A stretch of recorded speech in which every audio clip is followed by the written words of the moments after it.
Shalom, gloire à Dieu, tout le monde. Bonsoir, Pasteur Moses. Oui, bonsoir, mon bishop. Et welcome back home. Thank you. Voilà, ça fait vraiment plaisir de me retrouver au milieu de vous ce soir, après une aussi longue période.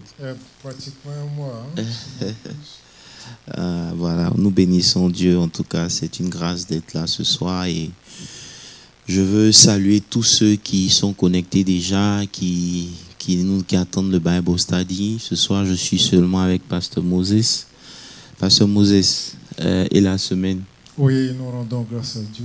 Okay. Profitons aussi pour dire bonsoir à notre collègue, Pasteur Landry. Shalom général et shalom à Pasteur Olivier. D'accord, merci Pasteur Landry. Porte-toi bien, recouvre face rapidement et viens de retrouver-nous pour les prochains Bible Study.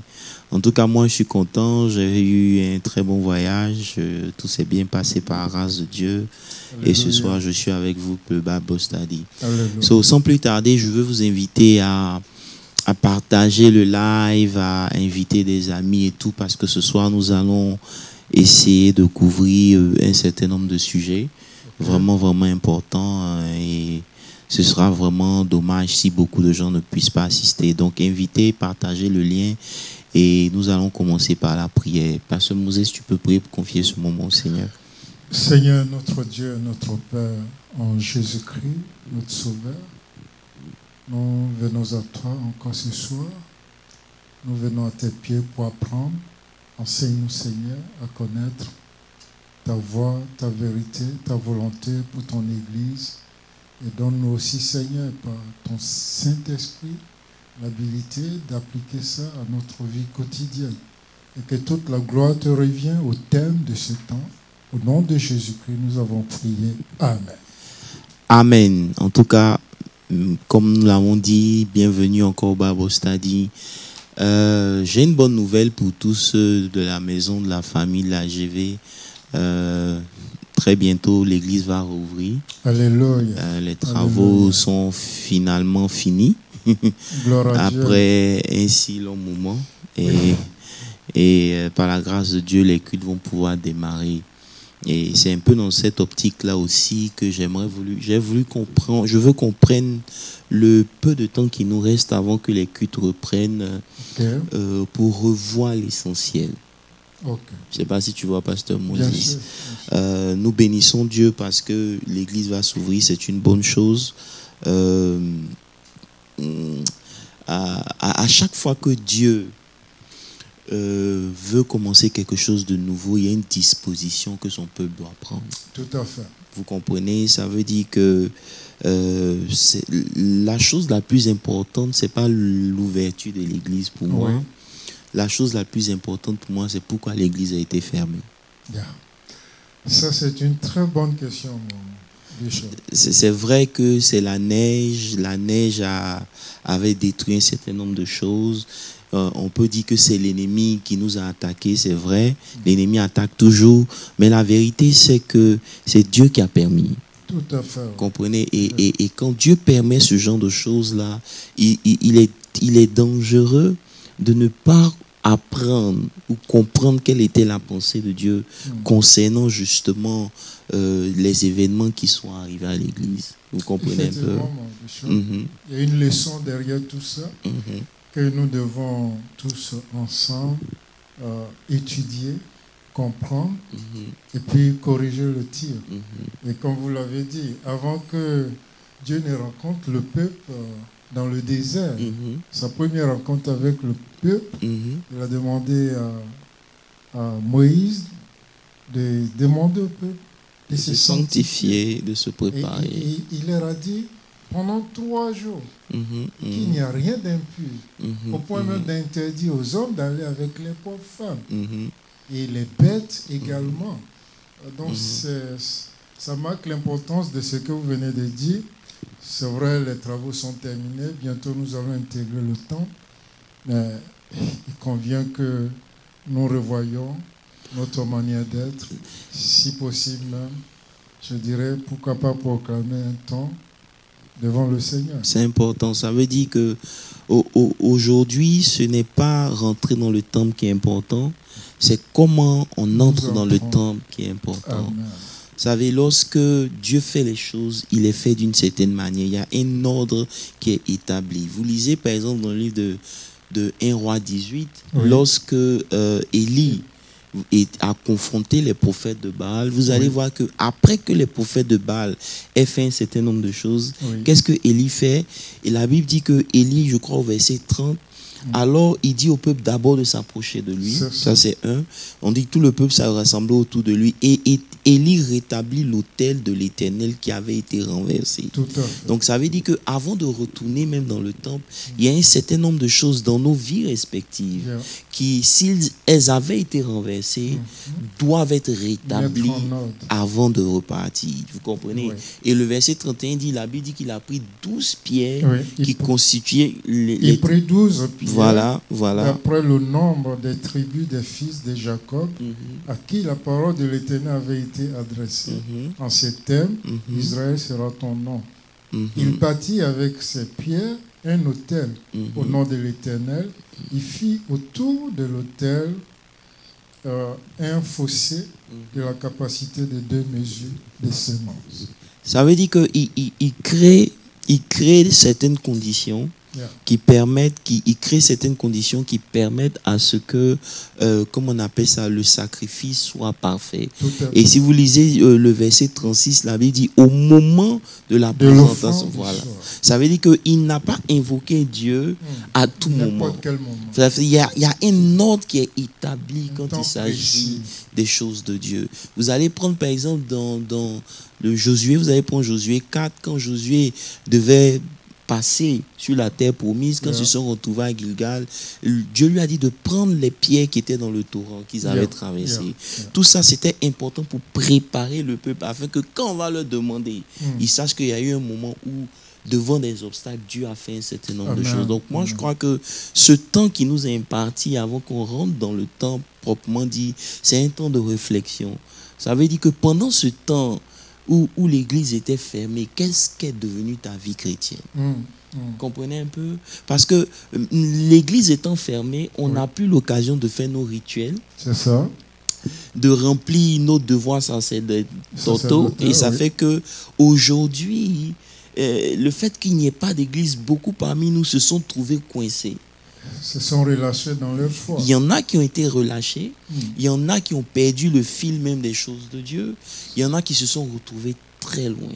Et ça, c'est un signe, comprenez un peu, que on n'est pas fort comme on pense qu'on l'est, en fait. Oui, ce que vous dites là me rappelle, il y a 15 jours en arrière, Pasteur Olivier disait, très souvent, nous prétendons être ce que nous ne sommes pas. Et ce qui fait qu'en face des réalités, nous nous retrouvons coincés. Voilà, c'est très important. Ça veut dire que, avec ce que Pasteur Olivier a dit, c'est devant un certain nombre de réalités qu'on prend conscience de nos réelles valeurs. Voilà, de la position que même nous avons en Christ. Vous allez voir que les choses ne se passent pas dans le royaume parce que vous désirez. Si vous comprenez un peu. Et il est important qu'on revienne sur un certain nombre de choses. Vous n'allez pas accomplir votre destinée parce que vous voulez juste l'accomplir. Non. Il y a un ordre qu'il faut. Il y a des conditions dans lesquelles vous devez vous mettre afin de pouvoir réussir et accomplir votre destinée. Amen. Sinon, beaucoup de gens ont eu un appel de Dieu. Oui. Beaucoup de gens ont eu une grande mission de Dieu. Oui. Mais très peu ont accompli cette mission parce qu'on n'a pas compris qu'en fait, il y a des préalables qu'il nous faut maîtriser ou bien dans lesquels on doit s'entretenir et vivre pour parvenir à un certain nombre de réalisations, de projets. Et franchement, je crois pour ma part que ce temps est crucial. Oui, ce temps est crucial pour nous tous parce que c'est un temps où réellement chacun de nous doit se remettre en cause, comme vous l'avez dit. C'est un temps aussi où nous devons essayer de corriger le tir. Se remettre en cause, ce n'est pas seulement reconnaître ses erreurs, mais c'est comment réparer ses erreurs, comment se rapprocher de Dieu. ce n'est plus, nous ne sommes plus au temps où il faut accuser les autres. Nous sommes à un temps aujourd'hui où chacun de nous doit assumer sa responsabilité devant Dieu et devant l'Église. Amen. En tout cas, peuple de Dieu, ce soir c'est un Bible study très spécial. Ça veut dire qu'on va essayer de revoir tout ce que le Seigneur nous a enseigné. Parce que pour ma part, je crois personnellement que le Seigneur a permis que l'Église soit fermée pour nous ramener à une certaine réalité. Amen. Parce que lorsqu'il y a l'Église building, il y a un local, on a tendance à se couvrir dans la religion. Mais lorsque ces choses-là passent et qu'on n'est plus en mesure, parce que ici l'Église n'a pas été fermée, simplement fermée. Oui. L'Église a été détruite. Il faut le dire. L'ennemi a carrément tout mis à sec, j'ai envie de dire. Parce que nous sommes partis du sol qui était trempé d'eau et nous nous sommes retrouvés avec un mur qui est cassé, la toiture, l'électricité, l'eau, tout était parti. Ça veut dire que pour moi, pasteur, quand Dieu permet ce genre de choses, ça veut dire qu'il y a une fondation que Dieu veut briser. Merci, mon gars. Vous comprenez un peu? Ce n'est pas parce que là, on n'est pas en train de rentrer dans la même église. Hein. Oui, tout a été reconstruit à nouveau. Oui. Donc, avant que tout soit reconstruit, Dieu nous a donné un temps. Parce que c'est une chose de connaître ce que Dieu veut et c'est une autre chose aussi de devenir ce que Dieu veut. Amen. Vous comprenez un peu? Vous pouvez savoir tout ce que Dieu veut. Vous qui m'écoutez, écoutez-moi très bien. Vous savez. Mais devenir ce que vous savez, c'est quelque chose de différent. Donc, il y a un certain alignment. Il y a une transition. Voilà, il y a un alignment que nous devons avoir. Nous devons nous aligner à un certain ordre pour permettre à Dieu de manifester ce qu'il doit manifester. Amen. Sinon, si cet alignment-là manque, il y a beaucoup de choses qui ne vont pas se réaliser. Si vous prenez, par exemple, là, on est en train de discuter. Hein, c'est juste un moyen pour une introduction pour parler. Vous comprenez un peu, comprendre ce que Dieu veut faire, c'est bon, mais on ne doit pas s'arrêter là. Il y a une manière que Dieu, il y a la manière qui accompagne. C'est-à-dire Dieu veut qu'on fasse les choses d'une certaine manière. Et quand Dieu permet qu'il y ait des destructions, ça veut dire qu'il veut nous ramener à ce qui est essentiel. Amen. Et donc pour moi, c'est un signe d'amour pour Dieu. Bien sûr. Parce que Dieu nous a aimés. Et parce qu'il nous a aimés, il ne veut pas qu'on continue dans la routine. Merci. Est-ce que vous comprenez un peu? Donc Dieu permet ce blocage, ce stop, pour nous avertir, et pour nous ramener à la conscience. Vous savez, mon bishop, quand je fais un tour en arrière, parce que quand même, il faut reconnaître, l'église a été fermée pendant 7 mois. 7, ce n'est pas un chiffre fortuit. C'est un chiffre très, très important.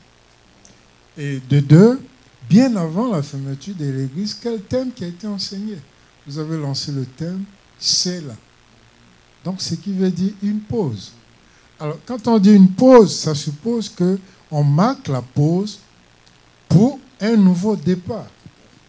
Et si, après le « C'est là », tous ces événements, nous sommes arriver ou bien tomber dessus. Pasteur, c'est prophétique. Ce que vous êtes en train de dire est significatif. En tout cas, pour ceux qui nous suivent, ceux qui sont fidèles, ils savent quelque chose. Quand on a lancé cela, il y a eu Covid. Et après, Covid a fait combien de temps comme ça? C'était 1 an, tout était fermé. Et quand on a repris, vous voyez, quand on a repris l'église, on a continué de la même manière. Et Dieu, quelque part, n'était pas satisfait, il a cassé. Ça veut dire que pendant le temps de Covid, on n'a pas pris conscience. Vous comprenez un peu? On n'a pas appris la leçon, on n'a pas connu la pensée de Dieu. Vous comprenez un peu? Ce qui est dommage dans l'église, c'est que beaucoup de gens font des confessions, mais ils ne vivent pas ces confessions.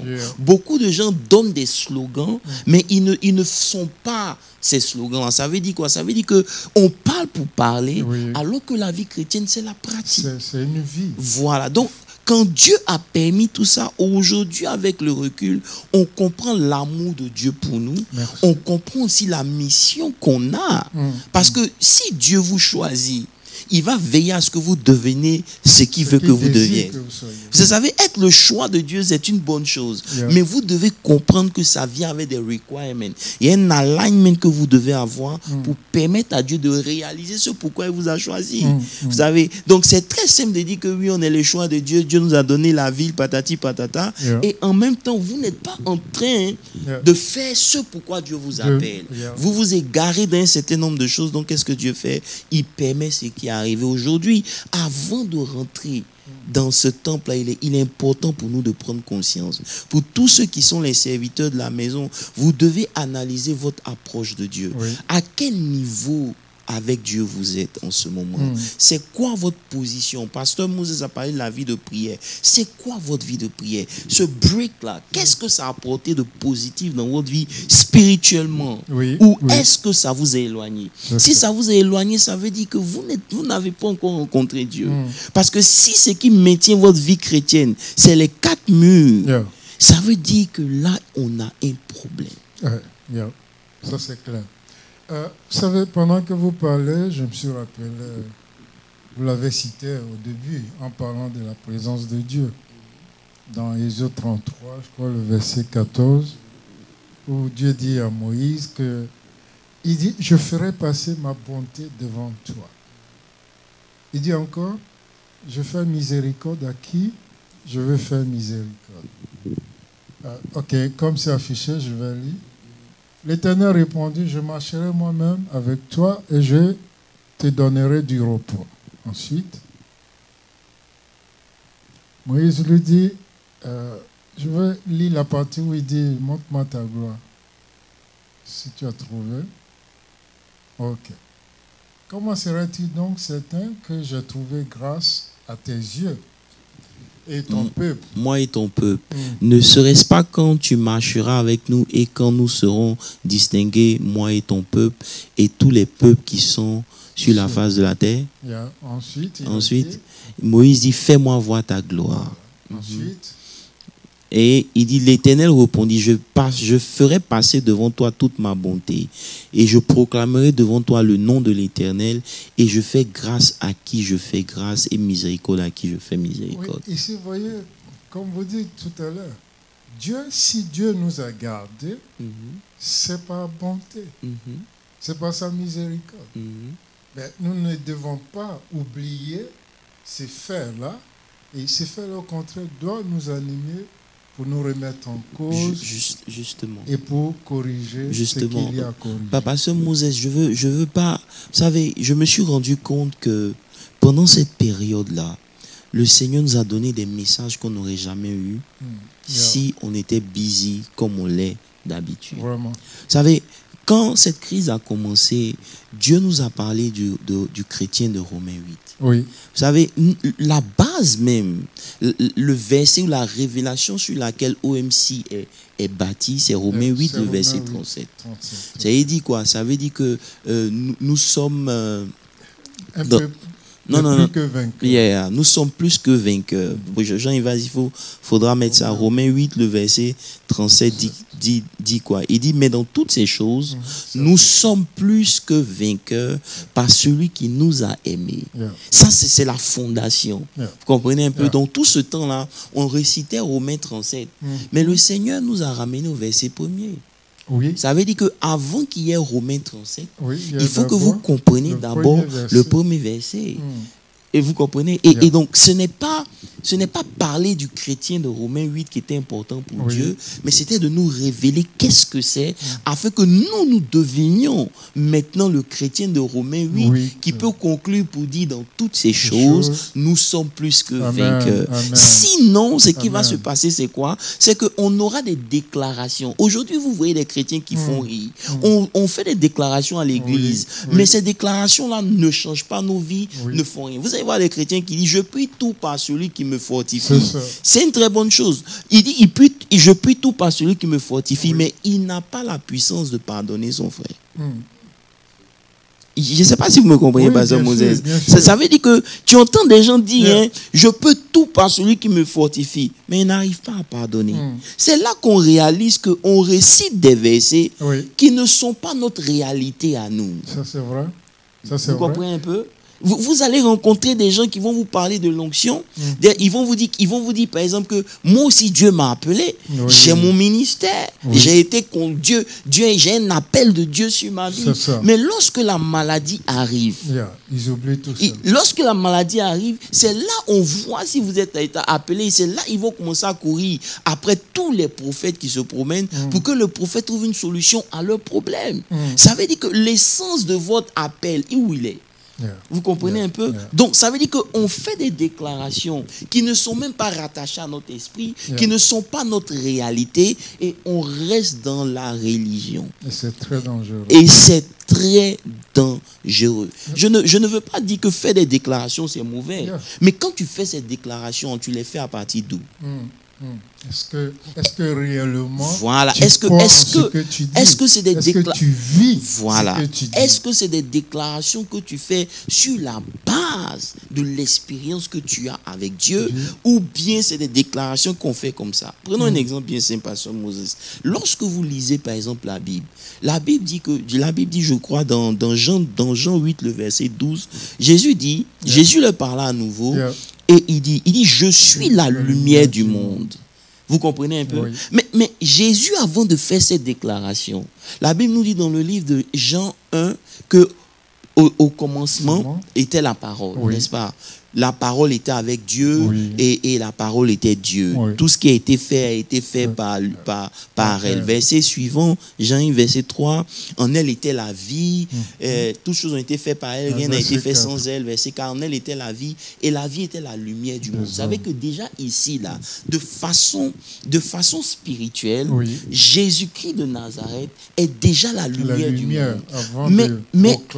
Mais il ne le proclame pas d'abord. Vous comprenez un peu? Vous allez comprendre qu'il est la lumière du monde, c'est une réalité, mais il doit passer par le processus de Luc 4. La Bible dit, étant rempli de l'esprit, il fut conduit dans le désert. Donc il y a un préalable d'abord. Lorsque maintenant Jésus conduit dans le désert, la Bible dit au verset 2, il fut tenté par le diable pendant 40 jours. Et c'est quand il a réussi qu'il a fini maintenant, qu'au verset 14 on dit revêtu de puissance, vous comprenez? Il retourne en Galilée et tout. C'est après cela qu'il a le droit maintenant de dire que je suis la lumière du monde. Amen. Vous comprenez un peu? Donc, il y a un préalable avant de déclarer un certain nombre de choses. C'est ça qui fait que, jusqu'à présent, on reste dans la sphère de la promesse et non dans la manifestation de la promesse. Parce que derrière chaque promesse, il y a un préalable, il y a un alignment que tu dois avoir pour que la chose arrive. La chose n'arrive pas parce que tu déclares. Si c'était ça, tous ceux qui déclaraient être riches seraient riches. Effectivement, je rends grâce à Dieu pour ça. Ça me ramène 2 ans en arrière. Peut-être que vous ne vous rappelez pas, mais le peuple de Dieu peut se rappeler. Un de vos voyages sur l'Italie, en passant, je crois, par Maroc ou bien Tunisie. Au retour, vous avez dit ceci. Tout ce que nous prêchons, l'ennemi viendra nous tenter par rapport à ça. Justement, quand Pierre a dit, il a dit quoi? Que tout le monde peut t'abandonner, mais moi je ne peux pas t'abandonner. Jésus lui a dit, mais pourquoi tu as fait ça? Parce que ce que tu as déclaré là, tu seras... va venir te tenter et pour dire quoi? Pour avancer. Et cela fait que souvent, et ça il faut le dire, il faut que le peuple le comprenne. Souvent, quand vous finissez de prêcher une parole, l'ennemi vient vous attaquer. Il dit, bon, ok, maintenant tu as dit ça, la suite maintenant c'est quoi? Donc il vient t'affronter. Et si maintenant tu n'es pas capable de vivre ce que tu as déclaré, c'est sûr et certain, il va y avoir des problèmes. C'est clair. Donc pour appuyer ce que vous venez de dire, pour dire qu'avant de dire une parole, avant de déclarer une parole, nous devons nous examiner. Est-ce que je vis la parole? Si la situation se présente devant moi, quelle sera ma réaction vis-à-vis de cette situation? C'est ça, pasteur. L'ennemi va toujours venir. Et tant que, pasteur, vous savez, Ces temps pour moi étaient cruciaux parce que il y a une intimité Yeah. dans laquelle Dieu m'a conduite. Il y a une profondeur dans laquelle Dieu voulait m'emmener. C'est ça. Ça veut dire que pendant longtemps, on a eu à dealer à la surface. Yeah. Mais lorsque vous commencez à dealer en eau profonde, il y a un certain nombre de choses qui prennent forme dans votre vie de façon naturelle. Amen. Beaucoup de gens sont en train de combattre un certain nombre de choses simplement parce que là où ils sont à la surface. Wow. Ils sont à la surface. Quand vous rentrez en profondeur avec Dieu, vous allez voir qu'il y a des combats que vous remportez simplement parce que vous êtes avec Dieu. C'est ça. Vous me suivez? Yeah. Et on peut struggle avec le péché. J'ai struggle avec mon péché à moi. Je sais que vous êtes des saints, vous êtes parfaits, que Dieu vous bénisse. Mais nous autres, on a struggle. Notre temps de chute. Voilà, on struggle avec un certain nombre de réalités. Mais Dieu est fidèle. Mais au-delà de ça, vous comprenez que lorsque vous êtes en train de struggle, c'est parce que vous êtes loin de Dieu. Parce qu'il n'y a personne qui s'approche de Dieu et qui n'est pas fort. Yeah. Vous prenez des versets qui deviennent comme une réalité. Vous prenez Ésaïe 40. Quand vous lisez Ésaïe 40, il dit quelque chose dans Ésaïe 40 que j'aime bien. Il dit par exemple, Ésaïe 40. Le verset 29. Voilà, verset 29. Il dit, ne l'avez-vous pas su? Ok, verset 26. Oh, pasteur Moussa, vraiment, tu as une Bible ambulante. Non. Oh, pardon. Non, verset 28, va au verset 28. Il dit, ne le sais-tu pas? Ne l'as-tu pas appris? C'est le Dieu d'éternité, l'Éternel qui a créé les extrémités de la terre. Wow. Il ne se fatigue point, il ne se lasse point, et on ne peut sonder son intelligence. Il dit que ce qui fait la particularité de Dieu, c'est que dans sa marche, là, il ne se fatigue pas. Ouais. Est-ce que vous comprenez un peu? Yeah. Il ne se lasse point. Maintenant, mets le verset 30. Mets le verset 30, 31. Ou 29 d'abord. Mais non, 31. Il dit, Okay. mais ceux, je préfère la partie anglaise, il dit, but those who wait on the Lord. Ça veut dire que ceux qui prennent le temps d'être à un certain endroit avec Dieu, vous comprenez un peu? La Bible dit que la même faculté de Dieu à ne pas se fatiguer devient leur faculté, leur nature. Je ne sais pas si vous comprenez un peu. Il dit, mais ceux qui se confient en l'Éternel renouvellent leur force, ils prennent le vol comme les aigles, ils courent, ils ne se lassent point, ils marchent et ne se fatiguent point. Ça veut dire que la même faculté que Dieu a leur est transmise. C'est pas parce qu'ils courent, non, parce qu'ils attendent. Ils sont avec Dieu. Aujourd'hui, on a eu tendance à courir. On a cru que Dieu était dans le nombre. Dieu n'est pas dans le nombre. Non. Dieu n'est pas dans le nombre. Ce n'est pas la multitude qui fait Dieu. C'est pas parce que beaucoup de gens sont avec toi que tu as approuvé de Dieu. Non. Vous pouvez être un petit nombre, mais c'est ce petit nombre-là qui fait la différence pour Dieu. Pourquoi? On n'est pas contre la majorité, on n'est pas contre le grand nombre. Mais aujourd'hui, on a fait de telle sorte qu'on a oublié l'essentiel, pasteur Moses. Et pendant ce temps où on est en train de revenir à l'église, il est important que chacun de nous, à tous les niveaux, se situe, réalise où il est dans sa marche spirituelle, parce que les choses qui vont arriver, c'est des choses qui ne seront pas pour tout le monde. Et c'est pour cela que je veux prendre ce temps-là pour parler. Prêcher n'est pas un problème. On a prêché ici, mais la réalité, il y a une prise de conscience qui doit arriver. Il y a une place où tu dois te retrouver si tu veux réaliser ce pourquoi Dieu t'a appelé. Si tout ce que toi tu as comme force, c'est tes habiletés intellectuelles, ton intelligence, ta malice, ta manière de concevoir, tes relations, tu vas te fatiguer. C'est pour cela que quand il parle au verset 30, il dit quoi? Il dit, les adolescents se fatiguent. Pourquoi? Parce que dans la race humaine, les plus forts, c'est les jeunes. Exactement. Les plus forts, c'est ceux qui sont dans la jeunesse. Mais il dit que ces gens que vous considérez forts là, ils chancellent. Ils se fatiguent. Mais peu importe l'âge, mais celui qui sait attendre en l'Éternel Pasteur Moses, il y a des secrets que je ne veux pas révéler maintenant. Mais vous allez comprendre que le diable, il ne peut pas vous tuer, mais il va vous diluer. Il y a des ruses. J'ai envie d'ajouter. Vas-y, pasteur. Il fera tout pour vous enlever de la présence de Dieu. On en arrive là. Et c'est pour cela que ça me ramène, pasteur Moses, quand on a commencé Romains 8. Je ne sais pas si vous vous rappelez, mais Romains 8, Romains 8, le verset 1er, on a commencé par dire quoi?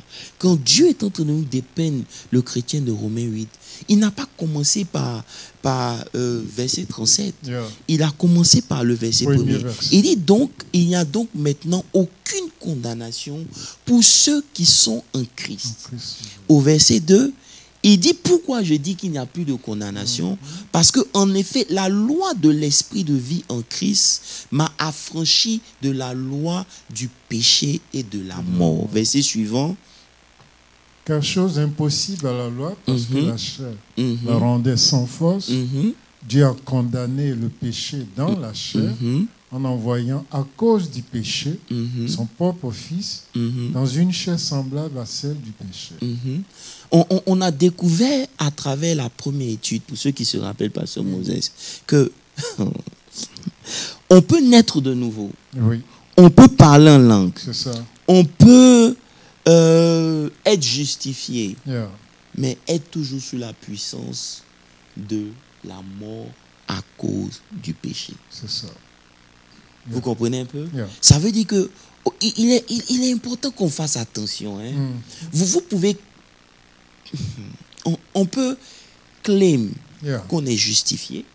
On peut claim qu'on a la grâce. On peut claim tout ce qu'on veut claim. C'est une bonne chose. C'est une bonne chose. Mais la vérité, c'est quoi? C'est que malgré ça, vous n'êtes pas régénéré. Donc, vous êtes sous le poids de la loi du péché et de la mort. Ça veut dire que pendant que vous êtes chrétien, vous subissez ce que les autres subissent. Pourquoi? Parce que justement, vous opérez sous cette loi-là. C'est ça. Vous comprenez un peu? Parce que la deuxième loi, c'est la loi de l'esprit de vie. C'est pour ça qu'il dit comment on appelle ça? Au verset 4. Il dit au verset 4, afin que la justice de la loi fut accomplie en nous, qui marchons non selon la chair, mais selon l'esprit. Ça veut dire que tous les effets de la justification, là, qui devaient être une réalité pour nous, se manifester dans nos vies de façon puissante, est limité simplement parce que nous décidons de marcher selon la chair. Vous comprenez un peu? Donc déjà ici, Dieu est en train de nous dépeindre. Que c'est vrai, vous avez fait l'église. Et c'est à cause de cela qu'on a vu avec Samson que vous pouvez servir Dieu sans la présence de Dieu. Tout à fait. Il se complaît dans son passé. Voilà, ça veut dire que je ferai comme je l'ai toujours fait. Ça veut dire que marcher avec Dieu était devenu comme une routine. C'était quelque chose qu'on faisait sans même réfléchir. Et la Bible le précise bien. Alors qu'il ne savait pas que l'Éternel s'était retiré. Vous comprenez qu'ici, il y a un problème. Combien parmi nous continuent d'aller à l'église malgré que Dieu n'est plus avec eux? Comprenez un peu cette présence-là. Elle a disparu. Et c'est là on a compris que le diable, en fait, sa stratégie, c'est de ne pas te donner une voiture, c'est rien. T'empêcher d'avoir l'argent, c'est pas ça qui est son problème. Le plus important pour lui, c'est comment faire pour te faire quitter la présence de Dieu. C'est en cela que même souvent des bénédictions, en tant qu'enfant de Dieu, vous devez faire attention. Vous analysez, vous scannez pour regarder en quoi cette nouvelle position-là bénéficie ma vie chrétienne. Quand ça n'est pas le cas et que ça vous éloigne de Dieu, automatiquement, vous devez être en mesure de percer, de discerner pour comprendre que ce qui vient comme une bénédiction est certes une bénédiction, mais elle vient pour me détruire. Parce que s'il a réussi à vous faire quitter la présence de Dieu, vous êtes dans la présence de Dieu, ça ne vous dit rien. Vous faites les choses, ça ne vous dit rien. Ce que vous êtes à l'église, vous ne l'êtes pas à la maison, et vous ne l'êtes pas dans la semaine. Il n'y a qu'à l'église que vous portez vos vêtements de religieux. Quand c'est comme ça, vous détruisez votre propre vie. Ça, c'est clair. C'est clair. Vous comprenez un peu? Donc, il a commencé d'abord. Je vais prendre le temps de revenir un peu sur, comment on appelle ça, le chrétien de Romains 8. Ok, il a pris le temps de nous parler de ça. Yeah. Ça veut dire que lorsque on est devenu chrétien, on a cette nature qui est déjà déchue. Ça veut dire quoi? Ça veut dire qu'à cause de notre passé, vous comprenez un peu, on a hérité des choses du diable. Oui. On a hérité un certain nombre de choses, une manière de penser, de vivre. C'est ça. Et lorsqu'on devient en Christ, on est censé s'exercer. Oui. Oh, prenons ce verset-là, Jean-Yves. Prenons 1 Timothée. Prenons 1 Timothée, je crois, 1 Timothée, attends que je vois. 1 Timothée 4, verset 7. Repousse les contes profanes et absurdes. Suivant. Exerce-toi à la piété, car l'exercice corporel est utile à peu de choses, tandis que la piété est utile à tout. J'aime bien le verset 7. Il dit, but reject profane and old wife, fab, and exerce yourself toward godliness. Vous comprenez un peu? Ça veut dire quoi? Exercer ici, là. C'est-à-dire, c'est aligner. Et aller de l'avant. Voilà, c'est-à-dire aller toward. C'est-à-dire, maintenant que tu as donné ta vie au Seigneur et que tu es chrétien, tu dois maintenant t'exercer. C'est pas faire un exercice physique, non. C'est-à-dire, tu dois maintenant t'aligner dans la pensée de Dieu, aller vers ce qui est de Dieu. C'est ça. Est-ce que vous comprenez? C'est là que l'exercice du chrétien. Ça veut dire que tu travailles pour que, au fur et à mesure que les années avancent, lorsqu'on te regarde, on voit plus de Dieu en toi qu'on voit ce que tu étais avant. C'est ça. Lorsque on ne voit pas ça, en réalité, tu n'es pas en train de vivre, tu es en train de mourir. Wow. Et combien de chrétiens qui sont dans cette condition? Parce qu'on était tous dans cette condition où on croyait vivre alors qu'on était en train de mourir. Je ne sais pas si ceux qui nous suivent prennent le temps de nous... Ce n'est pas un Bible study normal. C'est revenir sur ce que le Seigneur nous a enseigné. C'est ça. Vous comprenez un peu? Il nous a parlé de la chair de Romains 8. Et aujourd'hui, là, qu'est-ce que tu en as fait?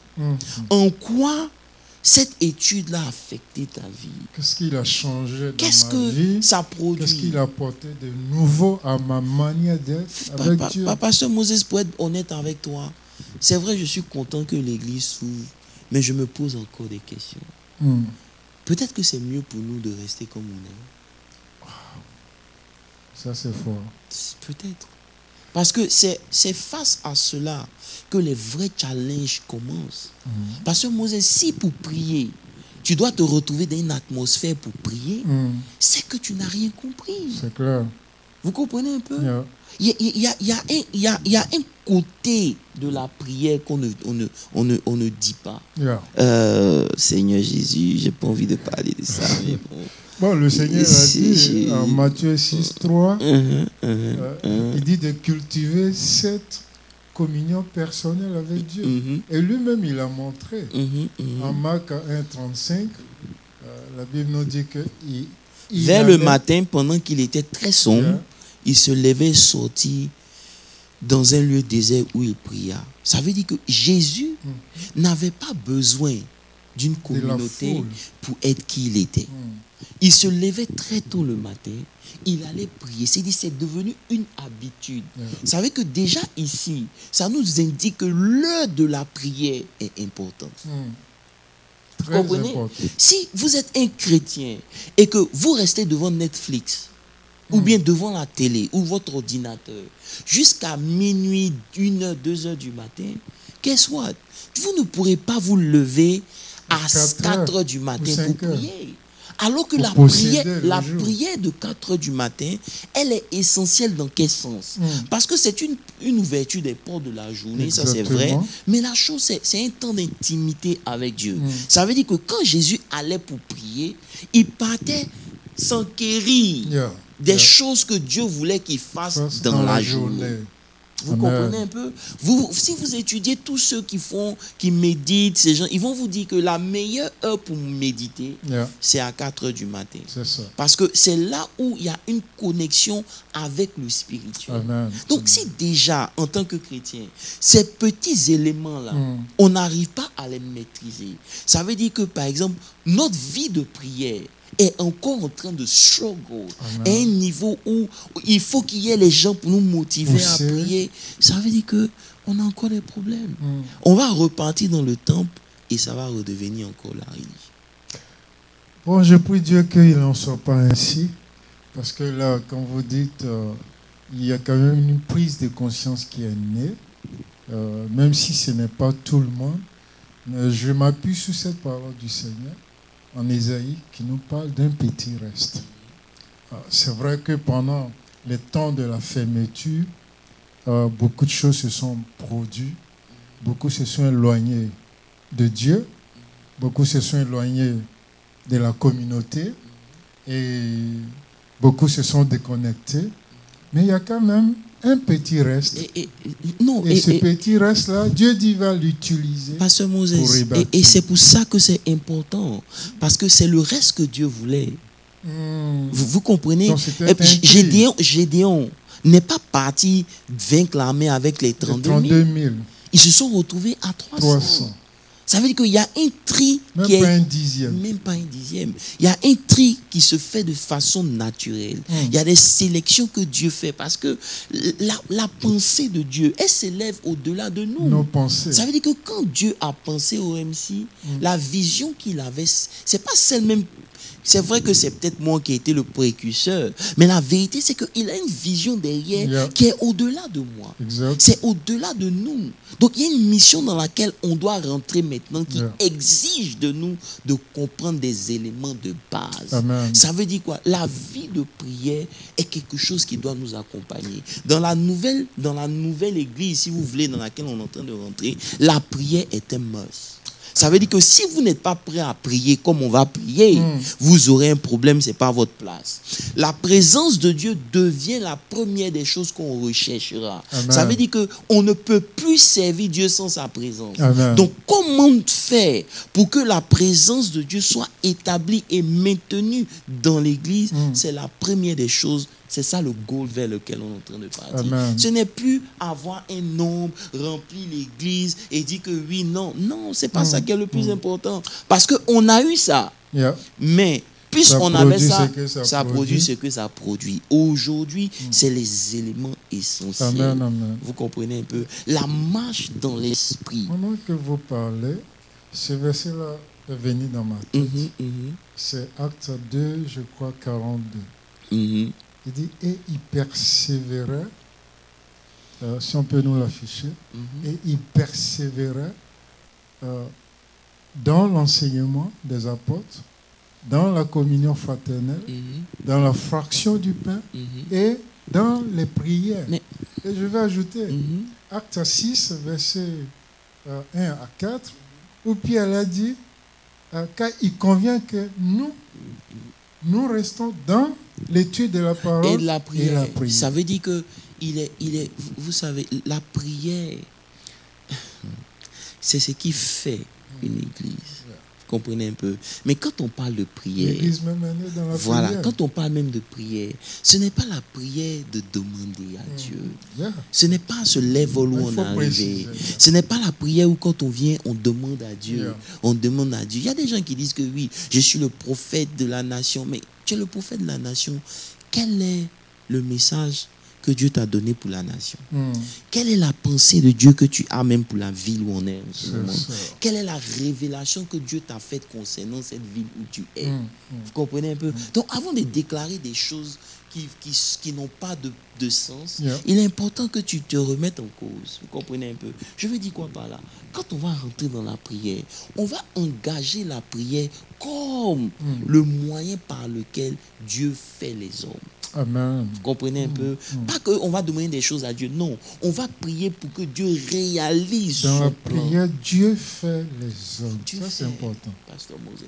C'est dans la prière qu'on C'est dans la prière d'Abraham que Lot a été fait. C'est clair. Que Ruth est née. sans la prière d'Abraham, Lot serait mort à Gomorrhe. Et Sodome et Gomorrhe, on n'avait jamais entendu parler de Ruth. Et ça, c'est dans la prière que Dieu fait naître le meilleur de nous. C'est clair, dans la prière. Vous savez, comme je dis, ce temps était très riche parce que, en tout cas, moi, à mon niveau, ça m'a permis de comprendre ce qui est essentiel. L'argent est bon, mais ce n'est pas le plus important. Si vous cherchez l'argent moins que vous cherchez Dieu, vous allez vous casser la tête. Si vous voulez la gloire, plus que vous voulez que Dieu vous approuve, vous allez vous casser la tête. Les choses qui sont essentielles, c'est maintenir, être des transporteurs de la présence de Dieu. Amen. Partout où vous partez, vous transportez cette présence-là. Lorsqu'on vous voit, on n'est pas parfait, mais lorsqu'on vous voit, il y a quelque chose. Il y a une nature, une dimension de Dieu que vous avez que les autres n'ont pas. Parce qu'en réalité, chacun de nous a été appelé pour montrer un côté de Dieu que l'autre n'a pas. C'est cet ensemble-là qui nous donne une image de Dieu. C'est pourquoi nous sommes le corps. Voilà, nous sommes le corps. Donc si toi, tu ne réussis pas à développer le côté de Dieu que toi, tu dois nous présenter, tu nous rends handicapés. Il devient le maillon faible. Voilà, tu deviens le maillon faible de l'image qu'on doit présenter de Dieu. Et en même temps, quand c'est comme ça, ça fait que nous, il y a des choses qu'on ne connaît pas de Dieu, que toi, tu étais censé nous enseigner, nous enseigner. Et c'est là la mission dans laquelle on est aujourd'hui. Si l'Église doit revenir, il faut comprendre la base de l'Église. Il faut comprendre le sens même de l'Église. Ecclésia, les définitions grecques. Maintenant, vous allez voir que quand les gens font les programmes, c'est ça, hein? C'est les thèmes là, et Pikaizo, et toutes ces choses, Ecclésia, tous les gens métanoïa, c'est bien tout ça. Mais si vous ne comprenez pas. Un homme de Dieu disait comme ça un jour, il dit, pasteur, avant de chercher à aller dans les profondeurs, comprendre d'abord le texte littéralement. Apprendre déjà à obéir. C'est que la parole t'enseigne aussi facilement. Et pour pouvoir maintenant rentrer dans les définitions, les métanoïas, etc. Aujourd'hui, on a fait de la parole de Dieu des définitions. Tu comprends un peu? Mais pasteur Moses, les anciens qui nous ont dévancés, souvent je prends le temps de revenir sur ces gens-là.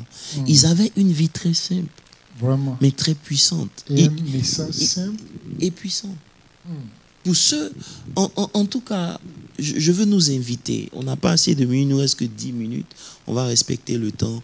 Mais vous faire comprendre que ce temps qu'on a, c'est un temps où on va remettre en cause beaucoup de choses. On va revoir un certain nombre de choses qui, pour moi, sont importantes avant de rentrer dans cette nouvelle phase. Parce que Dieu a une pensée. Si Dieu... C'est comme quand il a envoyé le prophète chez le potier. Il a dit au prophète, va chez le potier, descends chez le potier. Quand il est descendu, il a vu que le potier avait mis l'argile sur le moule, il était en train de tourner et tourner sur... Et quand la forme qu'il voulait donner, il cassait. Il a brisé. Et c'est comme ça que Dieu travaille avec nous. Lorsque la forme qu'il veut qu'on ait ne lui convient pas, il nous casse d'une manière ou d'une autre. Parce que Dieu, il n'est pas celui-là qui détruit les hommes, c'est celui-là qui fait les hommes. Amen. Vous comprenez un peu? Et dans ce processus-là, aujourd'hui, on a compris que s'aligner à la pensée de Dieu, en obéissant à Dieu, est la clé de notre réussite. Et ça, il le dit. Il dit, je châtie celui que j'aime et celui que je reconnais pour fils. Amen.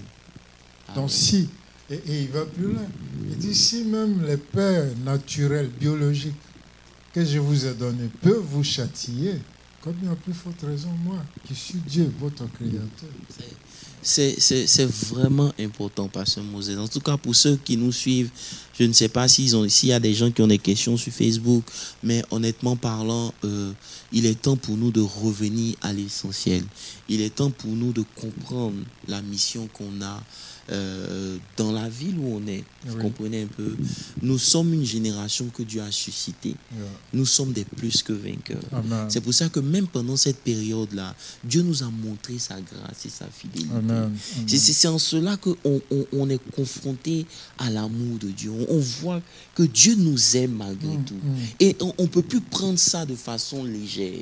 Il est temps maintenant de manifester ce pourquoi Dieu nous a aimés et il nous a choisis. Donc, vas-y. L'Éternel, mon berger, je ne manquerai de rien. C'est ce qui m'est venu à l'esprit quand vous parlez. Pendant ces temps de crise, il y a des églises qui ont connu des crises pas aussi longues que le nôtre, mais qui ont déclaré faillite. Mais malgré ce temps de crise, l'Éternel a continué de susciter des donations, de nous aider. Nous n'avons manqué de rien. Et même, on peut aller plus loin. C'est pendant ce temps de crise que Dieu a le plus béni ceux qui lui sont restés fidèles. Ça aussi, il faut le préciser. Non, c'est clair. Dieu n'a pas, en tout cas pour ma part... Non, tu as raison, pasteur Moses. Ça veut dire que c'est dans ce temps-là que Dieu vraiment nous a visités. Mais la vérité, c'est quoi? C'est que ça fait peur.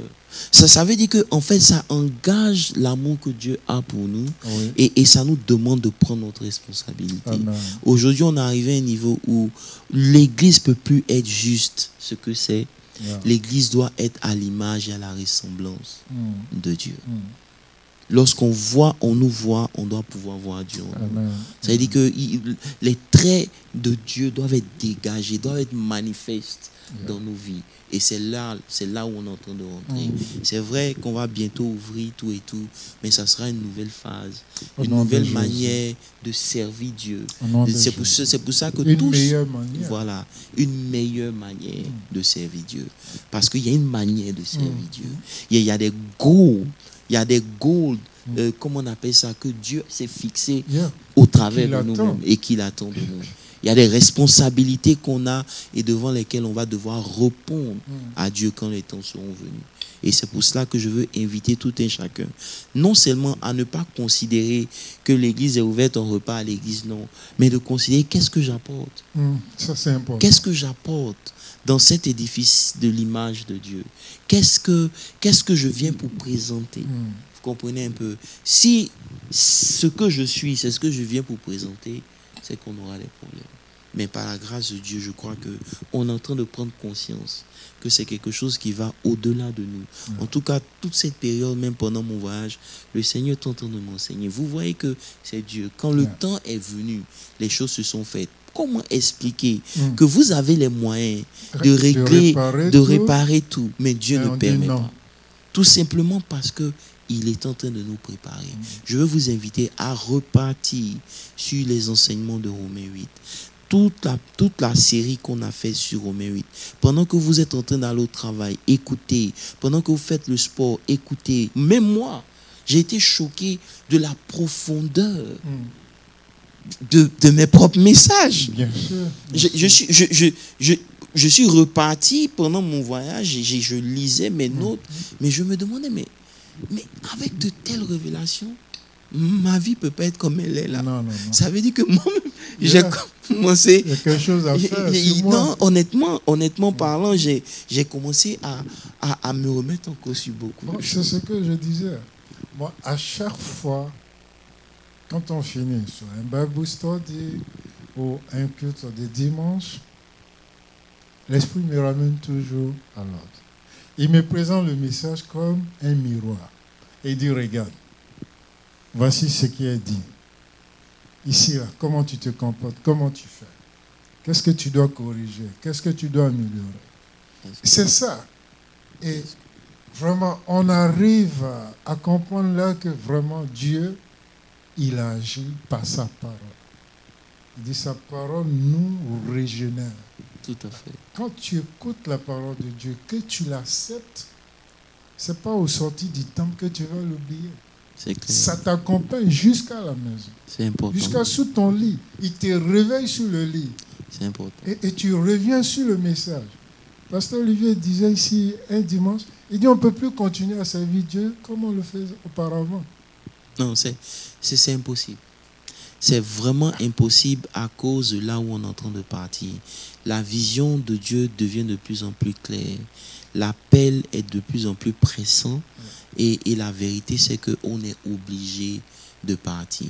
Vous allez voir qu'arriver un certain moment, lorsque vous êtes dans la pensée de Dieu et que vous voulez obéir à Dieu, vous finissez par être seul. Donc il y a beaucoup de séparations qui se font. Pourquoi? Parce que dans le parvis, oui, mais dans le parvis, tout le monde est là. Yeah. Mais lorsque vous décidez d'aller un peu plus loin, vous êtes obligé de vous séparer d'un certain nombre de choses. Donc, je respecte tous ceux qui, dans ce moment-là, ont eu une autre vision, que l'Éternel les bénisse. Amen. Ok. Tous ceux qui ont eu une raison pour une autre ont décidé de faire... C'est réel. Non, une vision dans une vision égale division. Non, ce n'est même pas ça, même Pasteur Moses. C'est-à-dire que, non, ce que je veux dire, c'est quoi? Je remercie et je bénis tous ceux qui ont servi à la GV, qui, aujourd'hui, le Seigneur les appelle à autre chose, que le Seigneur les bénisse. Mais pour nous qui sommes restés et qui avons compris pourquoi on a été appelés, notre rôle et ce que Dieu attend de nous, ça sera une aventure vraiment merveilleuse. Donc je veux vraiment vous encourager à vous ressaisir, à pardonner qui devait pardonner, à oublier ce qu'on doit oublier et à repartir sur une nouvelle base avec le Seigneur. Et ça, c'est le plus important. Donc, que Dieu vous bénisse. On se verra ce dimanche. On va revenir encore sur certains éléments parce qu'on est dans un temps où il faut qu'on s'aligne à la pensée et de Dieu. Il faut qu'on s'aligne à la volonté de Dieu.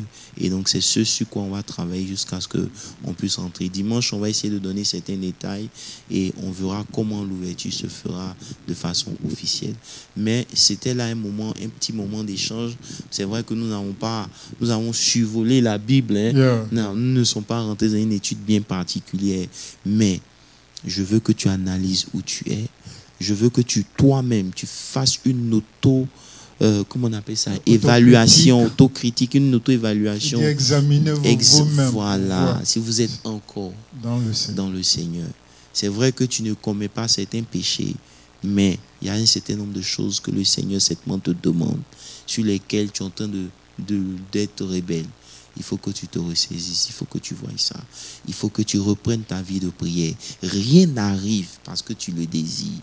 La vie chrétienne est d'abord spirituelle. C'est ça. La vie est spirituelle. Le spirituel domine sur le physique. Et lorsque vous perdez de vue ces éléments, vous vous détruisez.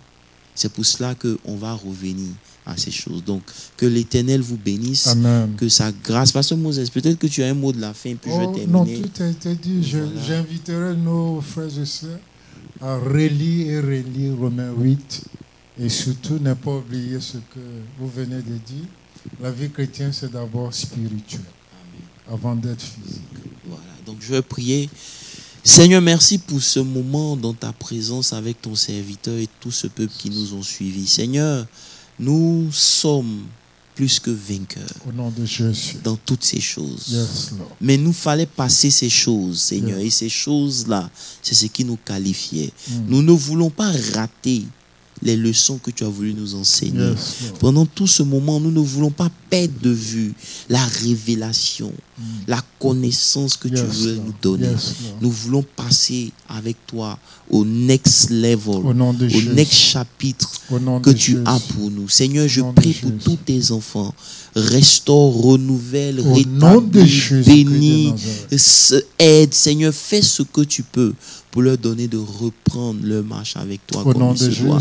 Bénis tous ceux qui te sont restés fidèles et qui continuent de se battre malgré qu'il n'y ait pas de local, mais qui continuent de mener une vie chrétienne digne et qui te plaît. Souviens-toi d'eux et bénis-les. Souviens-toi de tous ceux qui se sont aussi égarés pendant ces moments.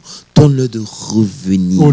Seigneur, parce que il est temps pour nous de manifester l'église que nous sommes. Yes, bénis ton peuple, que ta grâce surabonde dans leur vie et que la bénédiction de l'Éternel, celle qui enrichit et qui ne se fait suivre d'aucun chagrin, soit notre partage à tous. Au nom de Jésus, nous avons prié. Amen. Dieu vous bénisse.